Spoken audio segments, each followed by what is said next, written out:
Hello बच्चों, Awadhesh study class में आपका बहुत बहुत हार्दिक स्वागत अभिनंदन है। जैसे कि आप जानते हैं कि इसके पहले मैं आपको 5 वीडियो प्रोवाइड कर चुका हूं और ये छठा पार्ट है, यानी कि रिफ्लेक्शन ऑफ लाइट का, प्रकाश का परावर्तन का। मैं आपको लिख करके इसे समझा रहा हूँ जिससे कोई वीडियो लॉन्ग ना हो, ठीक है। तो आज का जो पार्ट है वो है प्रकाश का परावर्तन के बारे में।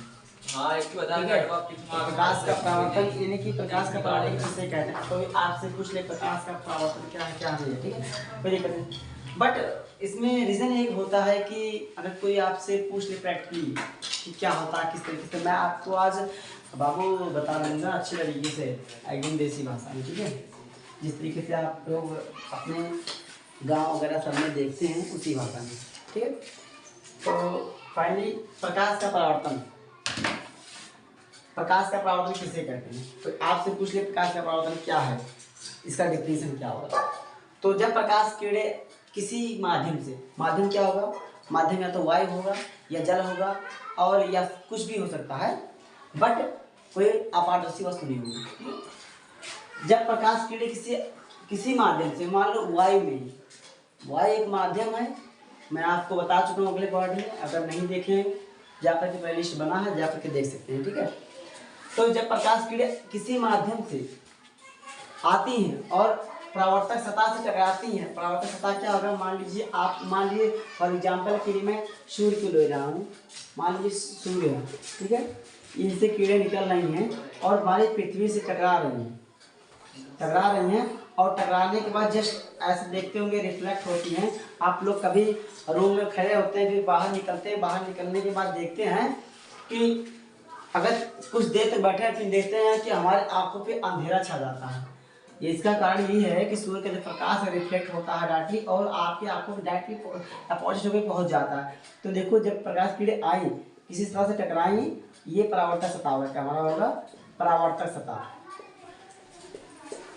इससे टकराई और टकराने के बाद अपने ही माध्यम में लौट गई, तो इसी घटना को बोलते हैं प्रकाश का परावर्तन। क्या बोलते हैं, प्रकाश का परावर्तन। क्या लिखेंगे, जब प्रकाश किरणें किसी तरह से टकराकर अपने ही माध्यम में लौट जाती हैं, तो लौटने की इस घटना को ही प्रकाश का परावर्तन कहते हैं। बस अब इसके बाद आता है प्रकृति के आधार पर नियमित परावर्तन सतह के प्रकार। परावर्तन सतह यानी कि जो परावर्तन सतह बताए थे हम आपको अगली वाले वीडियो में प्रोवाइड किए थे कि मान लीजिए परावर्तन सतह है, तो इसका भी फाइनली बबुआ ये प्रकरवा होता है ना, प्रकार जी। तो दैट इज चच्चा जी, देखो समझ लो आपको, हाँ देखो परावर्तक सतह के प्रकार, ठीक है, 2 प्रकार की फाइनली होते हैं। पहला चच्चा चच्ची, ठीक है, कोई दिक्कत नहीं, नियमित परावर्तन और अनियमित परावर्तन। नियमित परावर्तन का, अब तुम लोगों की भाषा में नियमित परावर्तन कि मान लीजिए चच्ची को चच्चा जैसे लाए, जिस हालत में लाए उसी हालत में मार के भगा दिए, वो नियमित परावर्तन हो गया। यानी कि जैसे आए, जिस हाथ पांव से आए मार के उसी हाथ पांव से भगा दिए, तो नियमित परावर्तन हो गया, ठीक है। और देसी बात में अनियमित परावर्तन कि मान लीजिए चच्ची आई, ठीक है, चच्ची आई और आने के बाद आए थे भिखमंगे की तरह और उनको वो पहन के गई सोना चांदी गहना, ठीक है, तो यह अनियमित परावर्तन है, ठीक है। चलिए अब किताबी लैंग्वेज में आते हैं, बहुत हो गया मस्ती।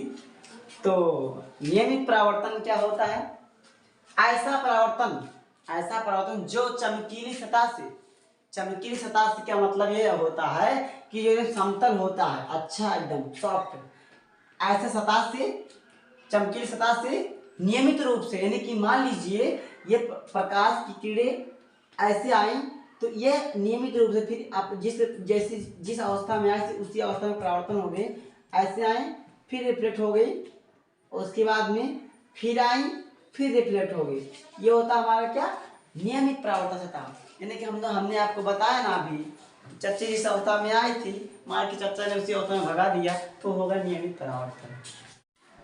अब दूसरा आता है बाबू फाइनली अनियमित परावर्तन। हमने चच्चा चाची के बारे में बता दिया, अब दूसरा आ जाओ भैया भाभी के बारे में, ठीक है, थोड़ा हमारे लैंग्वेज पर मत जाइएगा आप लोग, क्योंकि हम चाहते हैं आपको इंटरेस्टिंग तरीके से पढ़ा, जिससे आपको बोरिंग ना लगे, है ना जी। चलो, अनियमित परावर्तन क्या होता है?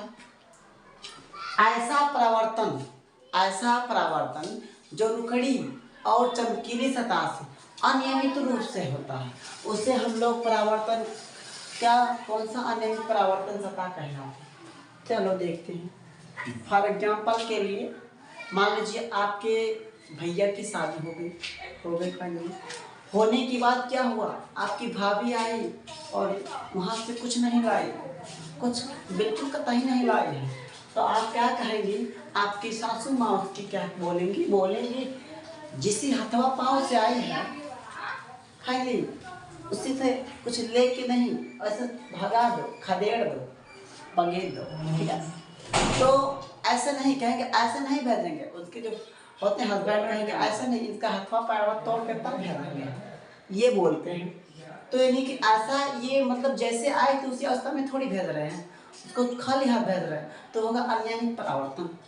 एग्जाम्पल देसी भाषा में तो समझो, मान लीजिए आपका जो सतह है, ठीक है, सतह मान लो कहीं कहीं ऊंचा, कहीं खाला, कहीं ऊंचा, कहीं खाला है ना।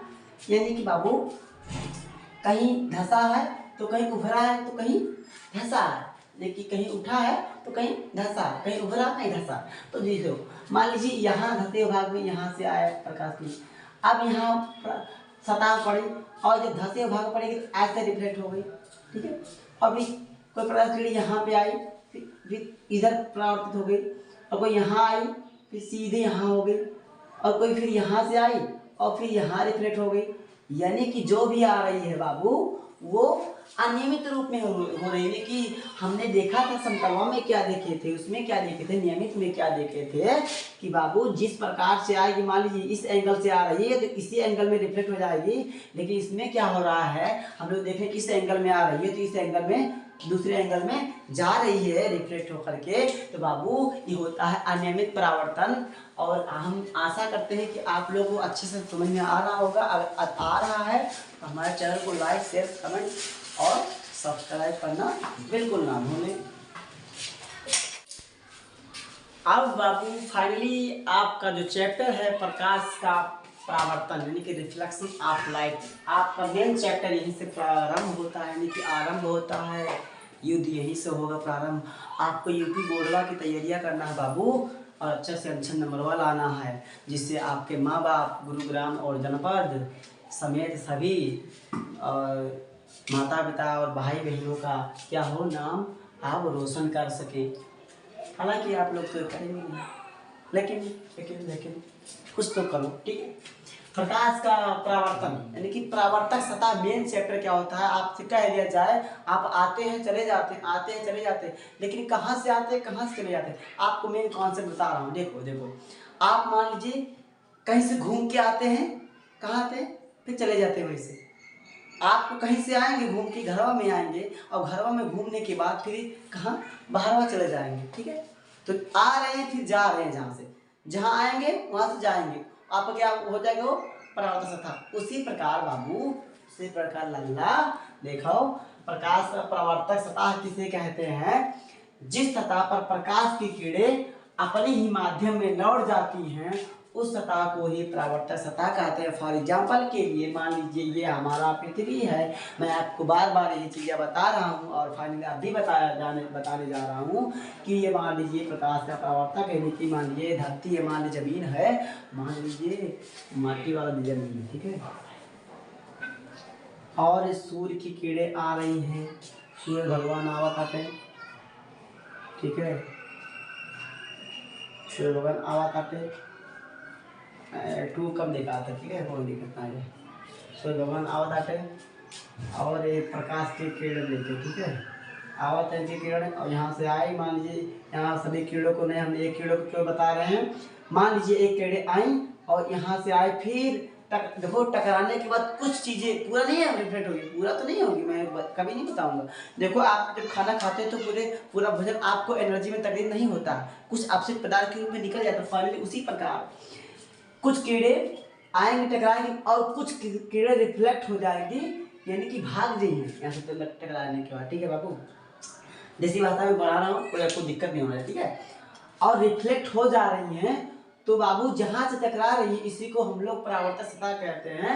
उसी प्रकार देखो जिस प्रकार से हम लोग मान लीजिए, आपको फिर से बता रहा हूँ, एकदम किताबी भाषा में बता रहा हूँ अब, कि मान लीजिए प्रकाश किरणें आई, ठीक है, ये आई और जिस जहाँ से टकराती हैं, जिस सतह से प्रकाश किरणें अपने ही माध्यम में, जहाँ से मान लीजिए यहाँ से आ रहे हैं तो यहाँ मान लीजिए कुछ नहीं, तो यहाँ है क्या है, वायु है। जहाँ कुछ नहीं होता है वहाँ वायु होता है, वायु। यहाँ से मान लीजिए वायु क्या है, प्रकाश का माध्यम। प्रकाश के मैं आपको अगले वाले पार्ट में सब बताऊंगा और बता भी चुका हूँ कुछ, ठीक है। अपने माध्यम में लौट जाती है, उस सतह को प्रकाश का परावर्तक सतह कहते हैं। देखो एक चीज क्या होता है कि हम लोग फाइनली किसी चीज को कॉन्सेप्ट से नहीं देखते हैं, ठीक है, लेकिन जब देखेंगे तो उसका कॉन्सेप्ट क्लियर हो जाएगा, ठीक है।